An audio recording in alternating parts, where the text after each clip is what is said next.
মৃত্যু প্রহর গুনছেন কি নেতানিয়াহু? তবে কি গাজাবাসীর অভিশাপ লেগেছে ইসরায়েলের এই দাপুটে নেতার? এবার মৃত্যুর দুয়ারে ইসরায়েলের প্রধানমন্ত্রী বেনিয়ামিন নেতানিয়াহু। বিষক্রিয়ার আক্রমণে দুর্বল হয়ে পড়েছেন দাপুটে এই নেতা। ঘটনার শুরু শুক্রবার রাত থেকে। নেতানিয়াহু হঠাৎ করেই অসুস্থ হয়ে পড়েন। মূলত খাদ্যজনিত বিষক্রিয়ায় আক্রান্ত হয়ে পড়েন তিনি। তার দেহে আন্ত্রিক প্রদাহ ও ডিহাইড্রেশনের লক্ষণ দেখা দেয়। পরবর্তীতে চিকিৎসকদের পরামর্শে তাকে ৩ দিনের পূর্ণ বিশ্রামে থাকার নির্দেশ দেওয়া হয়। তবে তিনি ঘরে বসেই রাষ্ট্রীয় কার্যক্রম চালিয়ে যেতে পারবেন বলে জানিয়েছেন তার ব্যক্তিগত চিকিৎসক। প্রধানমন্ত্রীর দপ্তরের বিবৃতি অনুযায়ী নেতানিয়াহু শুক্রবার রাতে খাওয়া খাবার থেকে ফুড পয়জনিংয়ে আক্রান্ত হয়। পরে তার পেটে ব্যথা, দুর্বলতা এবং পানিশূন্যতার লক্ষণ দেখা যায়।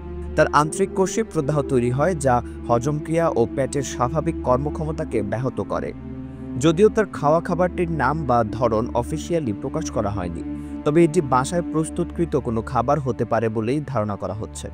নেতানিয়াহুর ব্যক্তিগত চিকিৎসক ডক্টর আলোন হেরেশকো, যিনি হাদাসা ইউনিভার্সিটি হাসপাতালের অভ্যন্তরীণ বিভাগ পরিচালনা করেন, তিনি জানান, প্রধানমন্ত্রীর শরীরে পানিশূন্যতা এবং হালকা অন্ত্রের প্রদাহ দেখা গেছে, তবে বড় কোনো জটিলতা নেই। তাকে পর্যাপ্ত ইন্টারভেনাস ফ্লুইড দেওয়া হয়েছে এবং তিনি এখন কিছুটা সুস্থ আছেন। তাকে তৎক্ষণাৎ কোনো হাসপাতালে ভর্তি না করে বাড়িতে থেকেই চিকিৎসা দেওয়া হচ্ছে। চিকিৎসক ও ব্যক্তিগত মেডিকেল টিমের পরামর্শে আগামী ৩ দিনের জন্য সম্পূর্ণ বিশ্রামে থাকার নির্দেশ দেওয়া হয়েছে।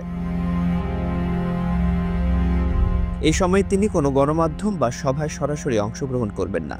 তবে তার দপ্তরের পক্ষ থেকে জানানো হয়েছে, নেতানিয়াহু ঘরে বসে দূর থেকে ভিডিও কনফারেন্স ও ডকুমেন্ট অ্যাপ্রুভালের মাধ্যমে রাষ্ট্র পরিচালনা করছেন।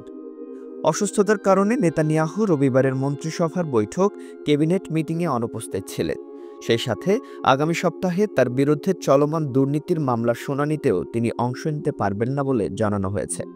তবে তার অনুপস্থিতিতে রাষ্ট্রীয় সিদ্ধান্ত গ্রহণে কোনো বাধা তৈরি হয়নি। সবকিছু নির্ধারিত নীতিমালার মাধ্যমে সচিবালয় এবং উপপ্রধানমন্ত্রী পর্যায়ে সম্পন্ন হচ্ছে।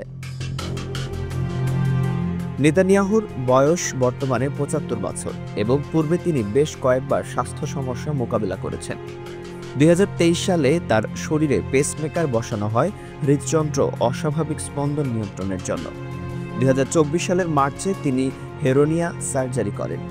একই বছরের ডিসেম্বরে তার প্রোটেস্ট গ্রন্থি অপসারণ করা হয়, যেখানে ইউরিনারি ইনফেকশন সহ বেশ কিছু জটিলতা ছিল। এত মেডিকেল হিস্ট্রি থাকা সত্ত্বেও নেতানিয়াহু তার কাজের প্রতি বরাবরই সক্রিয় ও দায়িত্বশীল থেকেছেন। চিকিৎসকের আশ্বাস অনুযায়ী অচিরেই সম্পূর্ণ সুস্থ হয়ে কর্মস্থলে ফিরবেন তিনি।